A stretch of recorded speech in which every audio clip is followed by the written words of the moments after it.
Before I begin, just let me say, don't panic. This is not going to be a super in-depth technical explanation of chemical and quantum mechanical details. That is not useful for doing electronics. No one will ever need to use that to do electronics. It just bogs down the explanations and makes them take longer and confuses people like me when they're trying to first figure it out. Now, it's great to know these things just for fun or if you're becoming a student. If you want to study physics, then, of course, you'll be looking into these things and you won't need me. If you're just curious, then there's plenty on the internet. Just start wading through Wikipedia, or more likely start Googling for tutorials, and then go look at Wikipedia, because Wikipedia always goes into excessive detail in a good way. But the point is, this is going to be a quick, for me, simple, and straightforward explanation of enough so that these devices, these diodes and transistors, some of the coolest things we've ever invented, so that these things become fathomable,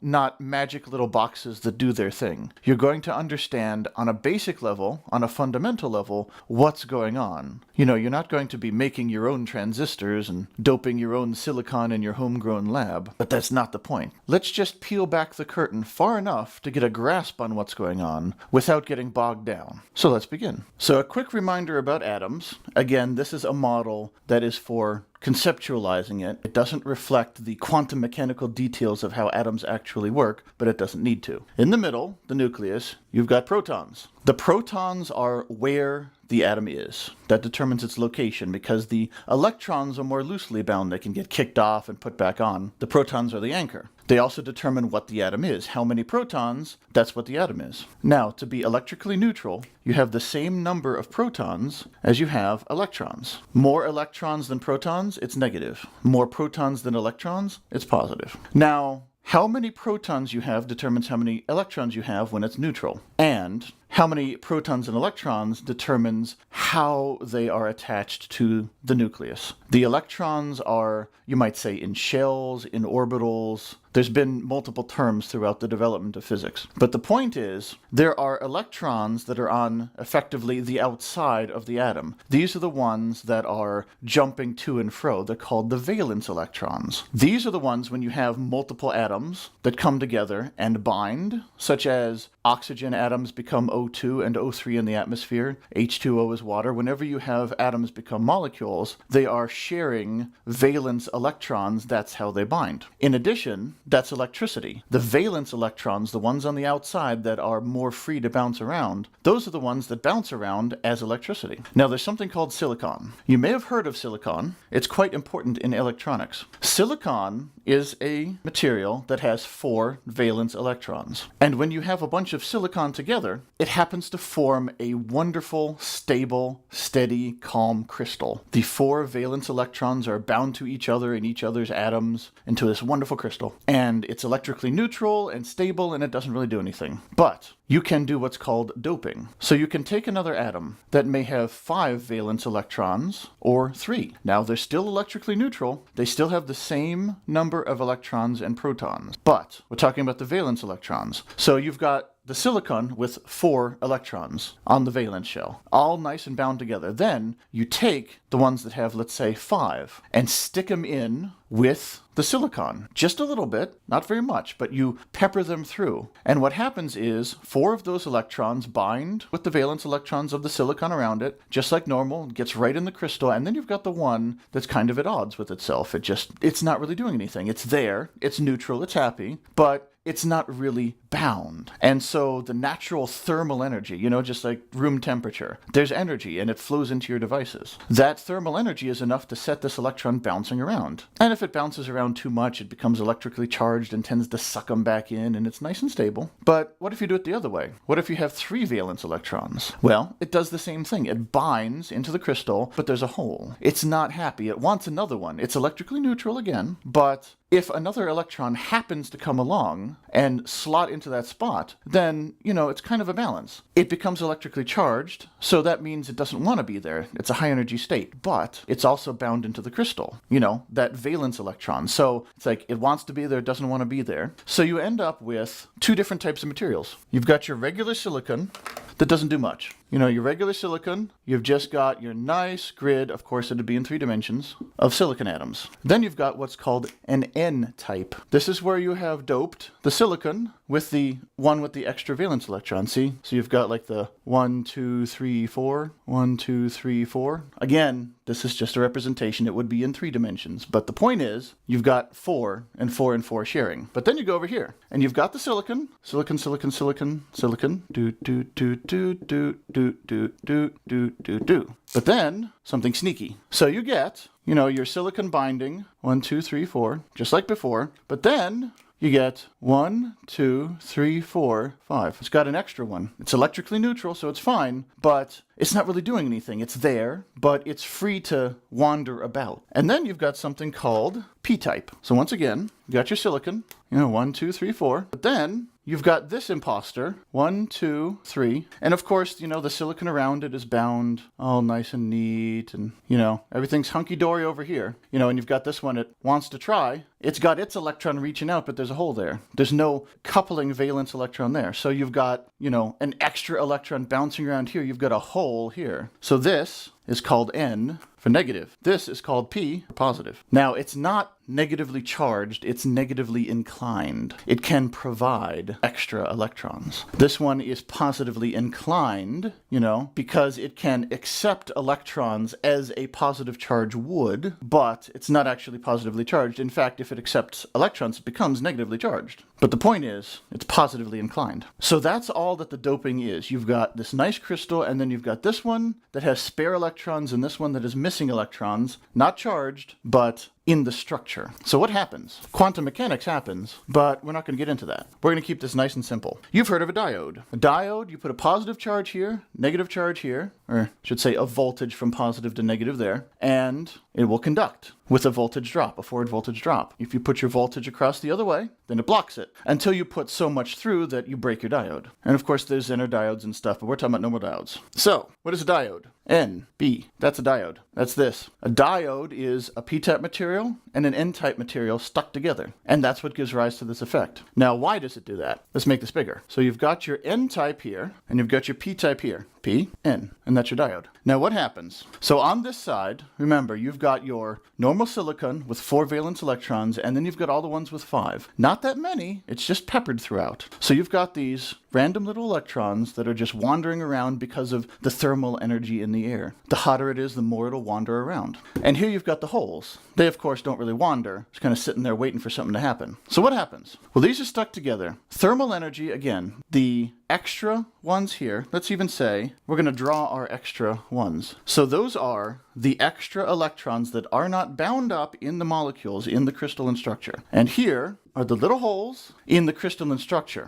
Everything's electrically neutral, but the thermal energy is making some of these electrons bounce around. And nothing much happens except right at this boundary, where some of these electrons happen to bounce over to right there, and they happen to land in those holes. Now, again, that makes it negatively charged, which tends to repel the electron, but it slots into where the valence electron would be for the doped in atom that only had 3 valence. So it's kind of at an equilibrium. You know, the attraction of being in this nice low valence bond energy state versus the repulsion of being in the electrically charged higher energy state. Kind of balances out a bit. So what you get is some of these right at the boundary wander on over and get stuck. Now that creates a negative charge here and a positive charge here, because again, they were both neutral. So you end up with a zone. You end up with a zone. And over here have wandered some of these electrons, and they're stuck in there, and they're creating a negative charge. And then over here, you end up with positive charge. Now, some of these explanations on the internet will tell you that these holes have wandered over. I get why they say it. It's conceptual, it's interesting, it's symmetric, it's nice, it's also stupid. It's difficult to explain really why I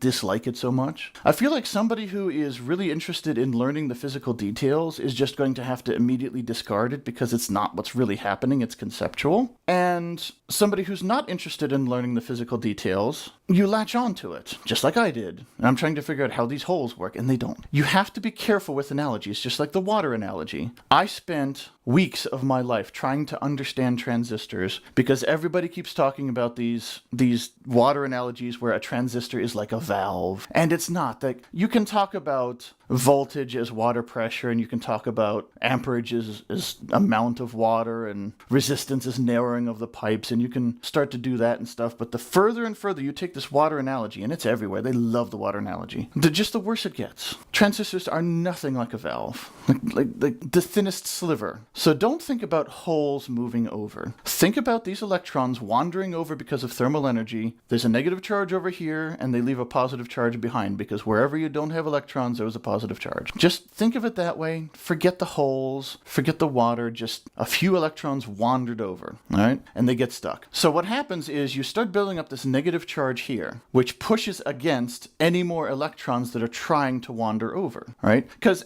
at the beginning, these electrons wandering over can bump these a little further in, but eventually, the positive charge here will attract the negative charge here, the negative charge here will repel any additional negative charge, and it will establish an equilibrium. There is a certain amount of this, what is called a depletion zone, right here, that these wandering electrons will form, and the natural forces will eventually start pushing back, and it will get only so big. And that's a voltage. It's a voltage. You're not applying a battery, you still have a voltage. Positive here, negative here, that's a voltage. So you might have heard of the forward voltage drop of a diode. There it is. That's what causes it. So how does a diode work? Well, let's say you apply a positive charge here, positive voltage, negative here. So you're hooking it up the correct way. See the arrows pointing that way? So you apply the positive end of the battery, the negative end of the battery there. So essentially what you have here is the negatively charged side, the negative voltage, has more electrons, and it starts conceptually shoving these electrons in, so it disturbs the balance and tends to push more electrons into this depletion layer where there's a positive charge. So it begins to essentially fill in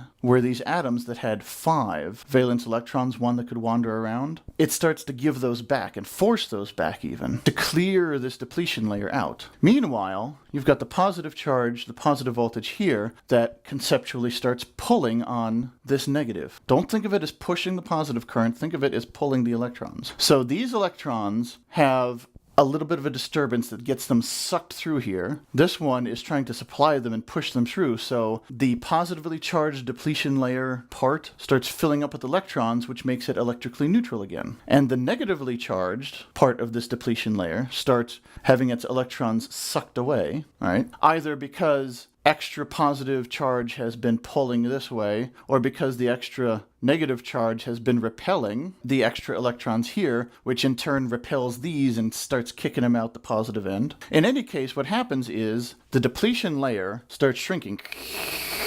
There's a certain amount of voltage naturally based on the construction of the thing. This is your forward voltage drop. Once you have applied the forward voltage drop to shrink the depletion layer down, then it starts conducting like normal and the electrons start passing through just the same as they always would in a wire. That's what happens. So the depletion layer is causing it to act as an insulator in here. And if you apply the positive and negative in the correct direction, you shrink the depletion layer until you reach that voltage. The instant you reach that voltage, then any extra voltage is just determining how much current is flowing through. All you have to do is shrink this depletion layer down to 0, and it conducts. It's like a wire. It doesn't scale the current with the voltage. It scales the current with the current. Essentially, it passes through the current like a short circuit. If you do it backwards, if you put the positive charge there and the negative charge here, reverse bias, they call this. I didn't mean to flip that. So you have the positive charge going in the wrong side, the negative charge going in the wrong side. The voltage is backwards. That's what I meant. So what happens here? Well, you've got the same thing. This is a positive end. It's trying to pull electrons out conceptually. This one is trying to supply electrons in, but this end is already negatively charged. This end is already positively charged. If this is providing a field, an electric field that makes electrons more likely to go out that end, this depletion layer is getting bigger, isn't it? Because those free electrons, those ones with the extra valence one that's not really bound very tightly, they're going to start getting pulled out the positive end. This one is going to start putting more electrons in because they have these holes, remember? It's electrically neutral, but they have the holes. So this is going to drive electrons in, and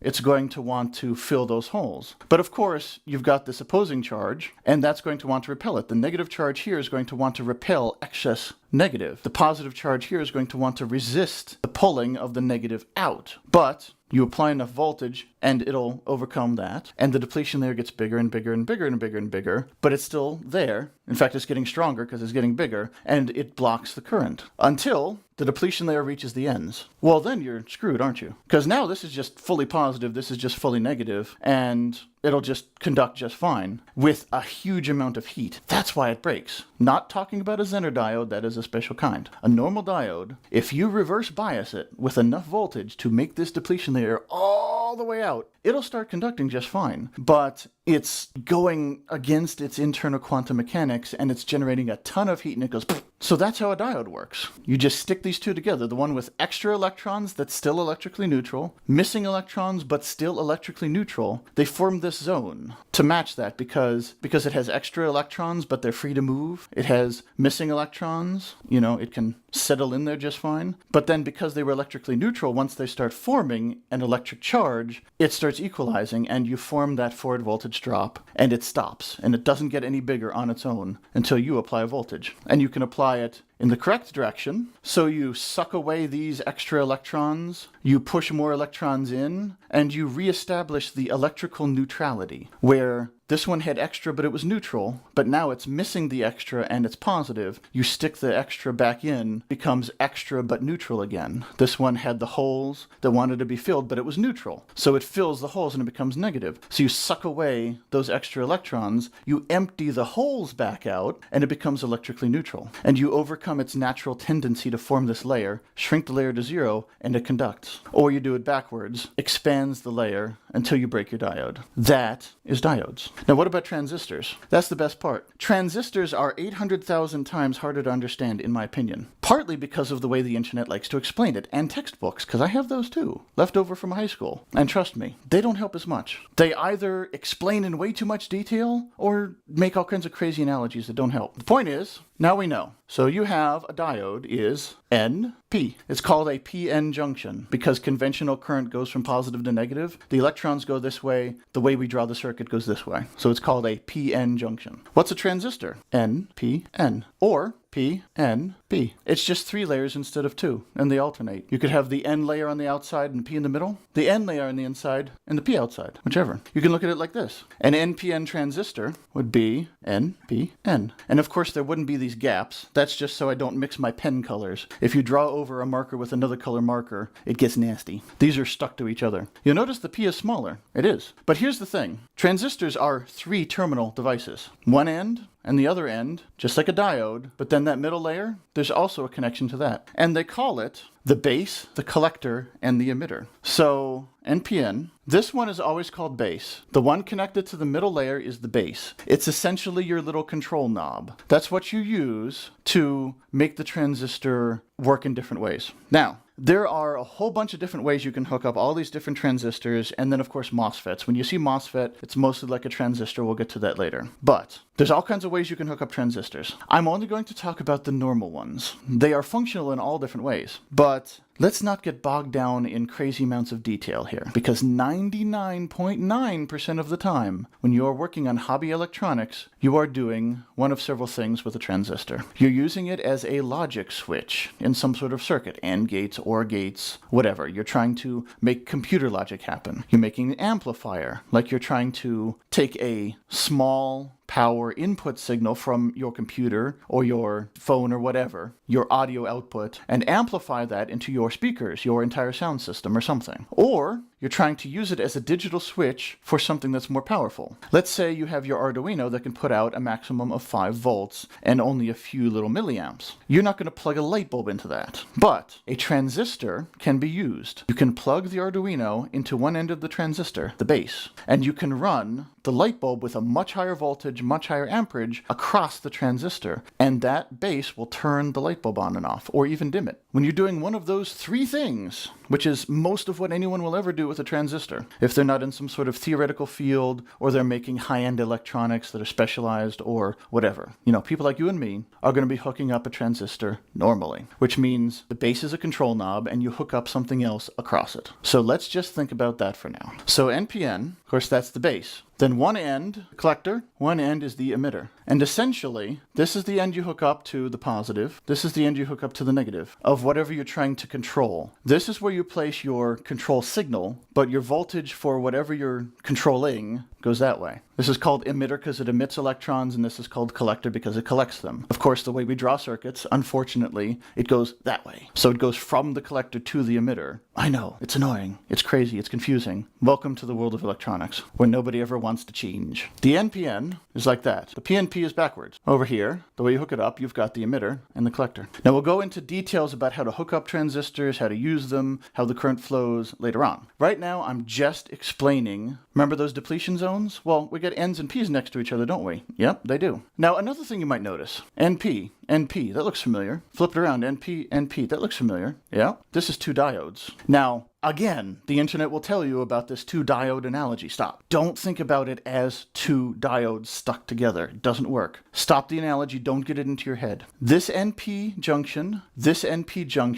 behaves as this NP junction. So each base to collector or base to emitter junction in a transistor behaves as the junction in a diode. Don't say that this transistor behaves as if it's two diodes. Say the transistor has two junctions, and those two junctions behave like the junction in a diode. This will prevent you from getting the wrong idea in your head. People will say, oh, it's two diodes. They'll say, here's your diode, and here's your emitter, your collector, your base. No, don't do that. Don't do that. Spare yourself the pain that I have gone through trying to wrestle with these analogies that people think are helping. They're not. It's junctions. Now, what happens if you hook up only two wires? Forget this wire. If you hook up only these two wires, it's a diode. If you hook up only these two wires, it's a diode. Always P to N. That's the point people are trying to make with this two-diode analogy. And I'll demonstrate that very simply with my breadboard. But the point is, so you have your diode, and it goes from P to N. If you put your positive on P or negative on N, it'll conduct, as long as you overcome the forward voltage drop. Let's assume you do. Let's assume you put plenty of voltage across P to N, it's conducting. Do the same here. Put plenty of voltage across P to N, it'll conduct, or P to N here, it'll conduct. Now, what if you do both? What if you put voltage across here and across here? They'll both connect. They'll both conduct. That's right, they will. But it'll also conduct across here. This is where the two-diode analogy screws people up. This is thinner. They're stuck together. It's now two diodes. This is quantum mechanics. This really doesn't have that much quantum mechanics. It has a little bit. But this is chock full of quantum mechanics and crazy stuff, where if you forward bias both of these PN junctions, just like you do a diode, it conducts like crazy, and it amplifies. A little bit of current there will cause a huge amount of current there, and you can look at your data sheet and see how much. We'll go into the formulas another day. The point is, that's how a transistor works. If you have no voltage biasing this, if its little forward voltage drop is not being met across the junction for an NPN, it's just backwards for a PNP. Everything I say about NPN, PNP is just reversed. They're just opposites of each other. So if you do not bias this junction, if this is not conducting, then it doesn't matter what you got over here. You could have 12 volts here and 0 volts here. It's going to be the barest minimum of a trickle, electrons wandering just because they're bored. If you bias this, and you've got this biased, all right,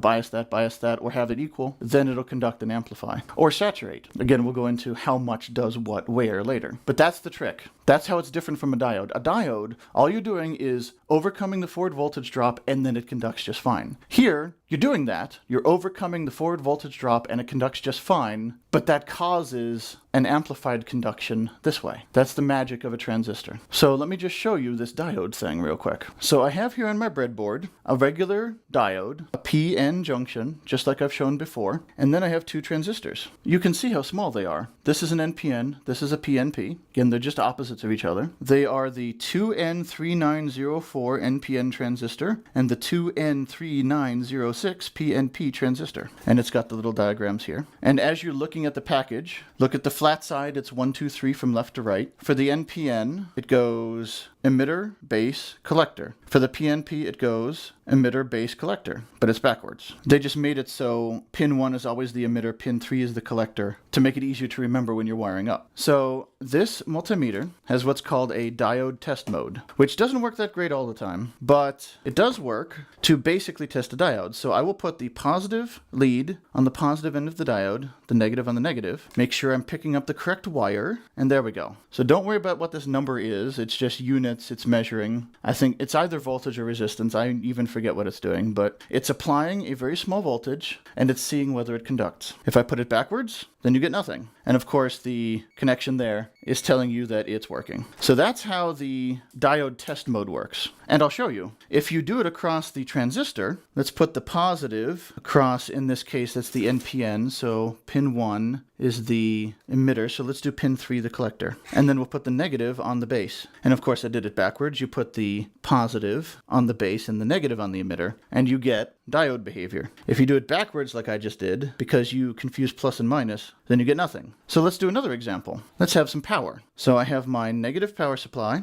my positive power supply. Let's turn it on. We'll turn it on to about 3 milliamps, and we got 5 volts. So I'm going to hook up from positive power to a resistor. I believe it's 10K. Doesn't much matter. It's just a resistor in this case. And I hook it up to the LED positive, bring the LED negative back around to the negative power, and of course the LED lights up, right? Now let's use the diode. So the positive end of the diode, negative of diode, back out to positive of LED, negative of LED, positive power, and it lights up. If I switch the diode backwards, it does not, in fact, light up. Let's do it with the transistor instead. So we'll say the input is the base of the NPN transistor. The output is the emitter, is the collector in this case. Oh, it lights up. Now I'll switch it to the collector, the other end. Lights up. But what if I have the input as the, let me make sure, pin 3 of the NPN is the collector.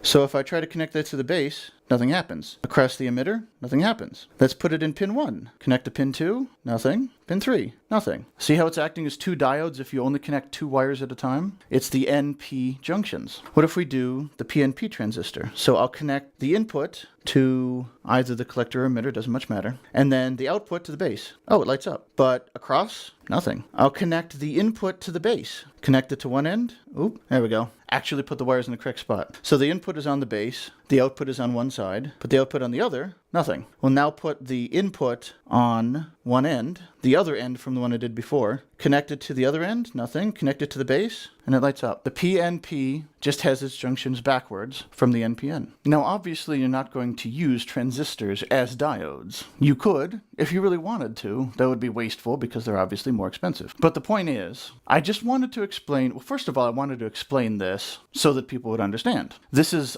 all you need to know to really have just a grip on it. You know, you don't really understand the quantum mechanics, neither do I. But you have enough. You understand basically what's going on in there. And it makes sense when somebody says you're forward biasing something. Well, now you know. You know, compared to a diode, you're forward biasing this junction. You're getting rid of that depletion layer. And the tricky part is how a transistor works when you bias both junctions in certain ways. But that's all you're doing. You're biasing both junctions forward or backward in different amounts, and that causes things to happen in the transistor. I wish I could explain that as well, but there is no way to put that simply. There is only studying quantum mechanics. It is, for people like me, essentially magic, but it's cool. But the other thing I wanted to do was explain it in a way that the analogies on the internet make sense, because they'll give you the water analogies where a transistor is a valve. They'll give you the 2 diode analogies, and then immediately, like even the SparkFun site, bless their little hearts, the SparkFun site is wonderful. But the very first thing they do, they say, oh, it's kind of like 2 diodes, and it's like the same paragraph where they say, but don't think of it this way, it won't work. Why do you explain it in the same paragraph and then say, but it's not really? It's one thing to talk about a conceptual push and pull by voltage on charges, because that's at least somewhat right. That's skipping over detail, that's not exactly how it works, but that is functionally how it works. A transistor does not work like 2 diodes. A transistor can work like a diode if you hook up only 2 wires, but it does not function like 2 diodes. The only connection to 2 diodes is the fact that it has 2 diode-like junctions looked at individually. If you look at the 3 layers together, they don't behave like a diode even even slightly. But enough of that.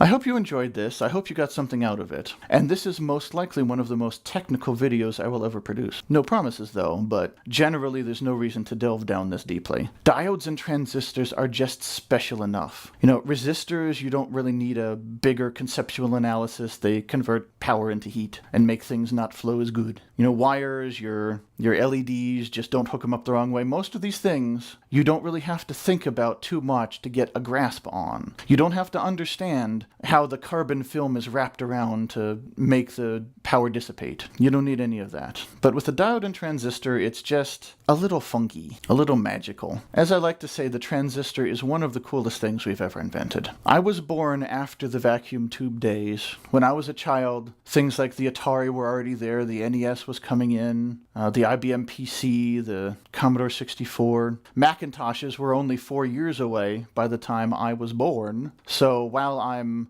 perhaps a grizzled ancient to some of you, I still missed out on the earliest days of computing technology. And of course, people like Babbage were doing their thing before there were computers. Long before UNIVAC and ENIAC, the earliest NASA space shuttles had circuits that were woven by women who were great at making, I figured it was tapestries or carpets or something, but they were great at handicrafts with thread and needle and shuttle and loom. And they made the computers that way. So many cool things, and we'll get to them one at a time. Until then, be seeing you.